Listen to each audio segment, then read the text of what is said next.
দেখেন, তো আমরা পঞ্চম অধ্যায় স্থির তড়িৎ, এই স্থির তড়িতে আমরা কালকে অতি সংক্ষিপ্ত তড়িৎ ক্ষেত্র, তড়িৎ প্রাবল্য, বিভব, তারপরে এক ফ্যারাড কি, ধারকের ধারকত্ব কি, এগুলো নিয়ে পড়ছিলাম।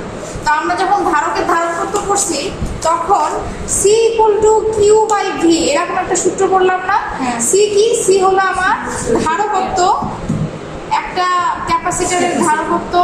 কিউ কি? কিউ হলো দুইটা পাতে কি পরিমাণ, এখানে একটা পাত থাকে, এই পাশে একটা পাত থাকে, এদের মধ্যে কি পরিমাণ চার্জ আছে, পজিটিভ কি আছে, নেগেটিভ কি আছে, এই চার্জের মানটা হলো কিউ। ভি হলো বিভব পার্থক্য, তাই না? এই ব্যাপারটা আমরা শিখছিলাম আগের দিন। তাহলে এই সূত্রটা আমাদের মনে রাখতে হবে, C equal to Q by V, ঠিক আছে? আচ্ছা, আরেকটা সূত্র আমরা করবো, সেটা হলো কাজ সমান যে কোনো একটা কাজ আমরা বের করতে পারি বিভব পার্থক্যর সাথে যদি আমরা চার্জ গুণ দিই, তাহলে কাজ ডাব্লু সমান বিভব পার্থক্য ভি গুণন charge Q, W equal to V Q. একটা এই ইলেকট্রিক ব্যাপারগুলোতে বিভব পার্থক্যর সাথে যদি আমরা চার্জ গুণ দেই, তাহলে আমরা আসলে কত কাজ সম্পন্ন হচ্ছে সেটা বের করতে পারি। তাহলে C equal to Q by V একটা সূত্র, W equal to V into Q একটা সূত্র, ঠিক আছে? এই দুটোর মধ্যে কোনো কানেকশন আছে? কানেকশন তুমি চাইলে এখান থেকে কিউ এর মান বের করে এখানে বসায় তো অনেক কিছুই করতে পারি। তা আপাতত কোনো কাজ নেই, আমার এই দুটো সূত্র লাগবে কিসের জন্য? বড় কোশ্চেন সলভ করার জন্য, ঠিক আছে?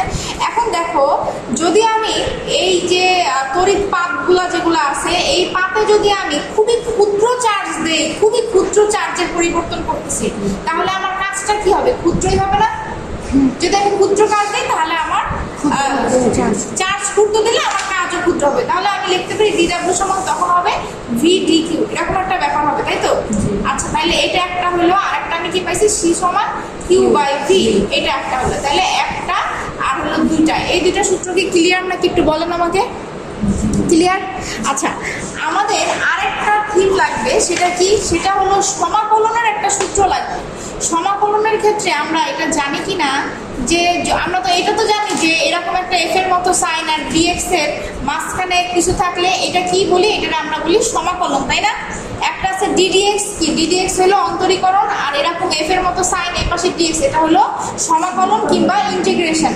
তো সমাকলনে কি হয়, এই এক্স এর উপরে যদি এখন তো 1 আছে, যদি কিছু না থাকে, আমি মনে করি যে আমি দিয়ে দিলাম এক্স এর উপরে কিছু একটা আছে, এন আছে, তাহলে এই সমাকলন সাইনটা কেমনে ভাঙে?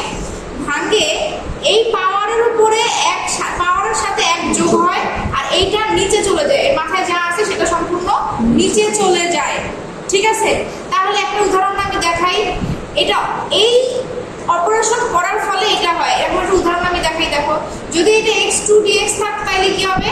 2 এর সাথে এক যোগ করলে কি হবে? 3, এই 3ই নিচে যাবে, অ্যান্সারটা মানে আসবে এইভাবে। বুঝা গেছে আমি কি বললাম? যদি x এর সাথে 3 থাকতো তাহলে কি হতো? 3 এর সাথে এক যোগ হলে 4, x এর উপরে 4, আর নিচে 4 আসতো। এখন মনে করো এটার সাথে আছে শুধু dx, কিচ্ছু নাই, শুধু x আছে, শুধু x একটা, তো x এর পাওয়ার কি আসলে 1, তাহলে x এর উপরে 1 1 2 আর নিচে 2, অ্যানসারটা এমন হবে না? ক্লিয়ার? এখন এই যে আমার ইন্টিগ্রেশনের আরেকটা ব্যাপার আছে, সেটা কি জানো? ইন্টিগ্রেশনে কিন্তু লিমিট দিয়ে দেয়। আমরা ইন্টিগ্রেশন মানে কি? অনেকগুলো জিনিসের যোগ, অনেকগুলো জিনিসের যোগ। কতগুলা ভাই? 10টা থেকে 100টা, 100 থেকে 1000, নাকি 1000 থেকে 1 কোটি? আমি খালি বলতেছি অনেকগুলা, কিন্তু আমি লিমিটেশন বলতেছি না কতগুলা। একটা তো লিমিট থাকা উচিত, যে আসলে আপনি ভাই আপনার কি কোটি কোটি জিনিস নিয়ে কাজ করতেছেন, নাকি 1000 জিনিস, নাকি 100 জিনিস, কয়টা জিনিস? এখন কেউ বললো ভাই আমি 10 থেকে মাত্র 20টা জিনিস নিয়ে কাজ করতেছি, এই যে মাথার মধ্যে বসাই দিলাম 10 থেকে 20, এর বেশি। এইখানে তাহলে আমাদের কি করা হয়? লিমিটটা বসায় দেওয়া হয়। এটা সম্পূর্ণ ম্যাথ, ফিজিক্স না কিন্তু। আচ্ছা, তাইলে আমাদের এখানে মনে করে একটা অপারেশন আছে x, তাহলে আমরা কি বুঝতেছি? এটা যদি অপারেট করে তাহলে এটার 1 আছে, 1 এর সাথে 1 2 যোগ হবে, নিচে 2 আসবে, তাই না? এখন আমরা একটু জানি এই যে এখানকার এটা কেমনে কাজ করে, এটা আমরা ভাঙাই কেমনে? এটা কি হয়? এটা তো অপারেশন হয়ে গেছে, অপারেশন হওয়ার পরে এভাবে একটা থার্ড ব্র্যাকেট দিবা, দেওয়ার পরে এই নিচেরটা নিচে বসবে, উপরেরটা উপরে বসবে, ঠিক আছে? এখন এটা কেমনে আসলে কি হবে? এই 20 একবার x এর জায়গায় বসবে, এই 10 একবার x এর জায়গায় বসবে। কেমনে বসবে? 20 বসলো এক্স এর জায়গায় 20 স্কোয়ার মাইনাস 2, আরেকবার 10 বসবে এক্স এর জায়গায় 10 স্কোয়ার মাইনাস 2, মাঝখানে কি হবে একটা মাইনাস। এটার এখন ক্যালকুলেশন করলে যত আসবে অ্যান্সার এটাই তোমার অ্যান্সার। বুঝা গেছে? তাহলে লিমিটটা আমরা কিভাবে ভাঙাইতেছি আমি আরেকবার বলি। লিমিট আমরা ভাঙাই এই যে এইভাবে, যদি কিছু একটা জিনিস দেওয়া আছে, মনে করো আমি এখানে লিমিট দিছি 2 থেকে 3, এখানে আমার দেওয়া আছে এক্স এর মান x2 দেওয়া আছে মনে করো ডিক্স, তাহলে কি হবে x 2 আর 1 3/3, এখানে আসবে 3/2। আচ্ছা, তাহলে 3 এর উপরে কিউব, আবার x এর উপরে 2 এর উপরে কিউব বাই 3। এখন এটারে তুমি একটু ক্যালকুলেশন করো, যত আসবে সেটাই তোমার অ্যান্সার। এইভাবে হলে আমরা ইন্টিগ্রেশন করি। এটা হলো ম্যাথ, ঠিক আছে? ম্যাথের এরকম অনেক ইন্টিগ্রেশন আছে, অঙ্ক আছে। তো আমার এই ফর্মুলাটা লাগবে, আর যা বললাম যে এই সূত্র ডিডব্লিউ সমান ভিডিকিউ আর C equal to Q by V, এইটা ব্যাপারটা লাগবে, ঠিক আছে? আচ্ছা, তো আমি চলে যাচ্ছি আমাদের আসলে কোশ্চেনটা কি। কোশ্চেনটা হলো একটা ধারক যদি আমরা নেই, ধারকের সঞ্চিত শক্তির রাশিমালা নির্ণয় করতে হবে। একটা ধারকে কি পরিমাণে শক্তি সঞ্চিত থাকে সেটার রাশিমালা। আচ্ছা, মনে করি কোনো নির্দিষ্ট সময়ে সমান্তরাল পাত ধারকে এক পাত হতে অন্য পাতে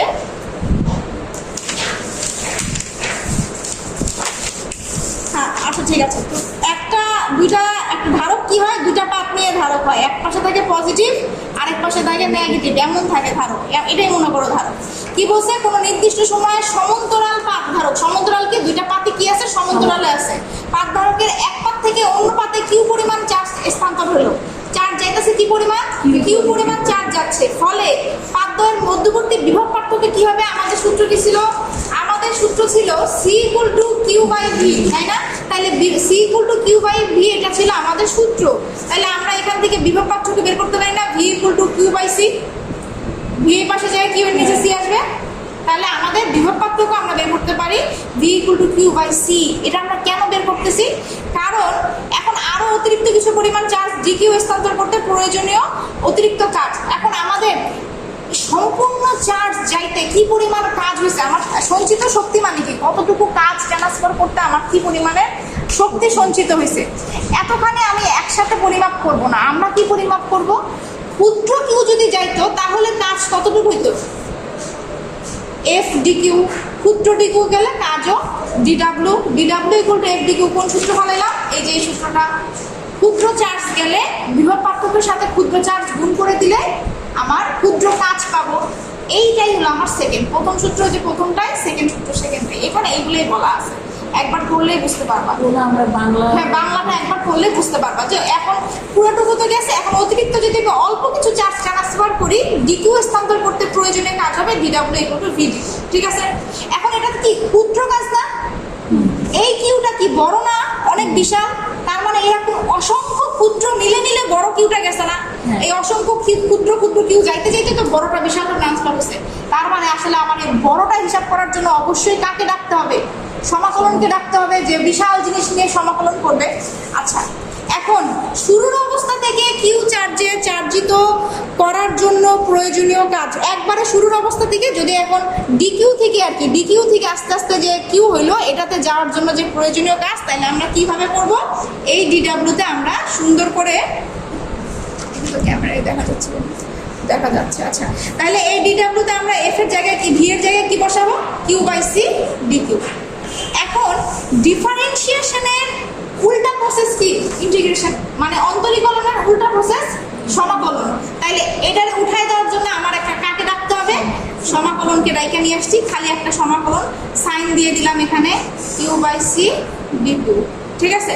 এখন লিমিট কি? প্রথমে কাজ ছিল আমার শূন্য, শূন্য থেকে আমার কাজ যাবে কোন পর্যন্ত? ডাব্লিউ পর্যন্ত কাজ যাবে। আগে কোনো কাজই হয় নাই, এরপরে কাজটা হয়ে গেছে।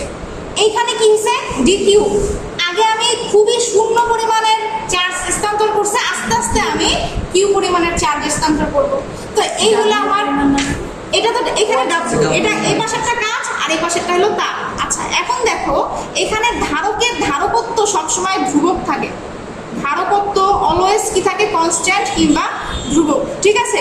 তো এখন যদি ধারকত্ব সি ধ্রুবক হয়, কোনোদিনও এই ডি আর হলো গিয়ে এখানকার এই সমাকলন সাইন, এই যে যারা ধ্রুবক চুপচাপ বসে থাকে ধ্রুবকের মতো, তাদেরকে নিয়ে ঠিক আছে, এদেরকে নিয়ে কখনো কাজ করো না, তাহলে এটা আমরা কি করে দিব, বাইরে ফালাই দেবো, বাইরে বাইরে করে ফেলছি। আর এখানে কি হয়েছে, এখানে ইন্টিগ্রেশনের ক্ষেত্রে ইন্টিগ্রেশনের আরেকটা সূত্র তোমাদের মনে আছে কিনা, যে ইন্টিগ্রেশনের ভিতরে যদি কিছু থাকে মানে এক থাকে, তাহলে এটার অ্যান্সার আসলে ডাব্লু নিজেই হয়। ভিতরে এক থাকলে অ্যান্সার ডাব্লু হয়। যারা আর কি মনে আছে তারা আগে কোনো একটা হয়তো বা কোনো একটা কোশ্চেনে আমি দেখাচ্ছিলাম ভিতরে ওয়ান থাকলে ডাব্লু, তাহলে এটার ভিতরে আসলে কি বসে আছে, এটার ভিতরে আছে ওয়ান বসে আছে, তাহলে এটার অ্যান্সার কি আসবে, ডাব্লু। তাহলে আমার ইন্টিগ্রেশনের সাইন কি, জিরো ডাব্লু, যে এটা উপরেরটা উপরে যাবে, নিচেরটা নিচে যাবে, হয়ে গেছে কাহিনী। আচ্ছা, এইখানে কি হয়েছে, এটা যদি আমি ভাঙাই তাহলে কি হবে, একবার এখানে ডাব্লুই বসবে, একবার কি বসবে, জিরো বসবে, শেষ। যা আছে তার মধ্যে একবার ডাব্লু বসে, একবার জিরো বসে। আচ্ছা, এখানে কি হয়েছে, এখানে আমার আগের প্রসেস কিউ এর মাথায় আছে ওয়ান, তাহলে কি হবে কিউ স্কোয়ার বাই টু, আর এটা কি হচ্ছে জিরো থেকে কিউ, ঠিক আছে। কিউ এর মাথায় ওয়ান থাকবে, ওয়ানের সাথে ওয়ান যোগ দুই, নিচে দুই, শেষ। এখানেও আমার সেম ভাবে, এটা তো ডাব্লু মানে আমার এটা ডাব্লুই হয়ে গেল। আর এখানে কি হচ্ছে ওয়ান বাই সি, একবার কিউ এর জায়গায় কিউ স্কোয়ারই বসলো, আর একবার জিরো বসানো না বসানো একই কথা, ঠিক আছে। তাহলে মূলত আমার আসতেছে কি, আমার আসতেছে ডাব্লু সমান Q square by Q square, হ্যাঁ কিউ স্কোয়ার বাই সি, আর নিচে আরেকটা টু আছে, অর্থাৎ ডাব্লু সমান Q square by two C. এটা হলো আমার কিসের রাশিমালা, সঞ্চিত শক্তির রাশিমালা, ঠিক আছে। তাহলে এই একটা আমরা সঞ্চিত শক্তি পাইছি এখানে, ডাব্লু সমান কিউ স্কোয়ার বাই টু, সেটা পাই গেছি না। আচ্ছা, এখন আমাদের একটা প্রথম থেকে যে আমরা সূত্র নিয়ে কাজ করতেছিলাম, ভি সমান কিউ বাই সি, সি সমান কিউ বাই ভি, এই সূত্রটা মনে আছে না। আচ্ছা দেখেন, সি সমান যদি আমি কিউ বাই ভি এটা যদি আমি বসাই, তাহলে আসলে সি এর মানটা, আচ্ছা শুধু এখান থেকে মনে করো সি এর মান একবার আছে, আর একটা কি কিউ এর মান, কি কিউ এর মান কি আসে, সিবি আসে না। এখন মনে করো এই কিউ এর জায়গায় আমি সিবি বসাই দিলাম, C V square by two C, কি আসবে দেখো তো, C square V square by two C. তাহলে কাটাকাটি করলে কি হয়, সি সি একটা কাটা, হাফ সিভি স্কোয়ার আসতেছে না, হাফ আর একটা সি কাটা, তাহলে হাফ সিভি স্কোয়ার আসতেছে। তাহলে এটাও একটা সঞ্চিত শক্তির রাশিমালা। যদি চার্জ আর ধারকত্ব থাকে তাহলে রাশিমালাটা তুমি এই সূত্র দিয়ে বের করতে পারবা। যদি চার্জ আর ধারকত্ব না, শুধু ধারকত্ব আর ভোল্টমিটার দেওয়া, ভোল্টেজ দেওয়া আছে, ধারকত্ব আর ভোল্টেজ, তাইলে এটাও সঞ্চিত শক্তির রাশিমালা, বুঝা গেছে। আবার দেখেন এই জায়গাটাতে, এই সূত্রটাতে আমি সি এর মানটা খালি বসাই দেই, তাহলে কি আসে, কিউ স্কোয়ার টু, সি এর মান কি আছে কিউ, আর উপরে চলে যাবে কি ভি, এই কিউ বাই ভি লিখলে কি ভিটা উপরে চলে যাবে না এটা। তাহলে দেখো কিউ একটা কিউ কাটা, তাইলে কি হবে, কিউ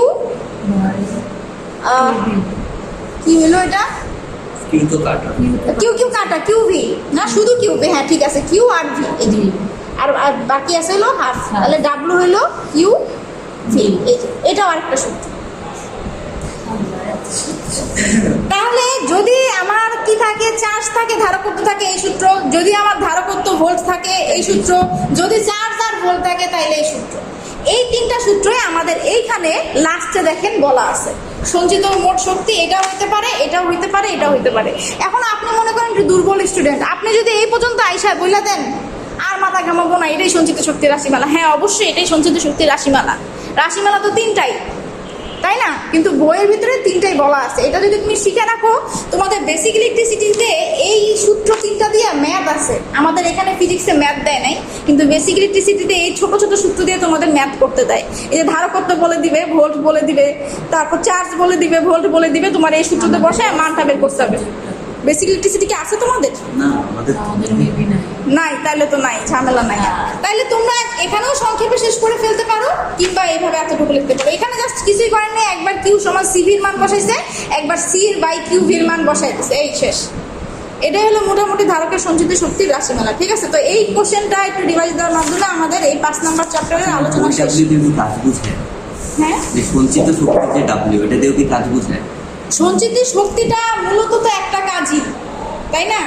শক্তি দিয়ে তো আমি কাজটাকে ট্রান্সফার করতে পারবো।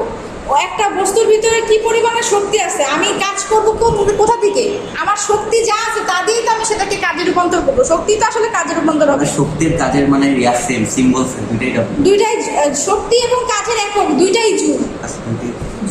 দুইটাই জুল না, শক্তি কাজের একক সেম কি, দুইটাই আসলে একই ব্যাপারটাই নির্দেশ করে, একই জিনিসের ট্রান্সফারটাই নির্দেশ করে।